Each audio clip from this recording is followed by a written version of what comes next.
আসসালামু আলাইকুম। মিনুস cooking blog থেকে সকলকে স্বাগতম। কেমন আছো বন্ধুরা? আশা করি ভালো আছো। আমি শোল মাছ ভেজে নিলাম। মাঝখানে একটু কেটে নিছি, মাছটা একটু বড় ছিল। দেন আমি পেঁয়াজ দিয়ে দিলাম। পেঁয়াজটা একটু লাল হয়ে আসার পর আমি আদা বাটা দিয়ে দিলাম, পরিমাণ মতো হলুদের গুঁড়া, মরিচের গুঁড়া, একটু ধনিয়া গুঁড়া এবং লবণ। সুন্দর করে আদা রসুনের সাথে আমি এগুলা সব কষাই নিব এখন। এই আমার মেন আজকে তোমাদের টপিক।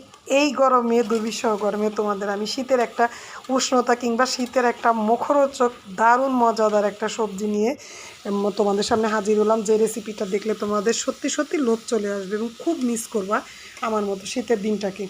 আমি খুব মিস করছি এই রান্নাটা করতে গিয়ে। যা এখন যদি শীতের দিন হতো তা আমার খুব খেতে ইচ্ছে করছিল শীতের সবজিটা, যার জন্য আজকে এই আয়োজনটা করা। শোল মাছটা দিয়েই রান্নাটা করে ফেললাম। আমি তরকারিগুলো সুন্দর করে কষাই নিচ্ছি। এখানে ছিল ফুলকপি, আলু, শিম এবং পরে আমি টমেটো দিব। এই সে তরকারি আমার। আমি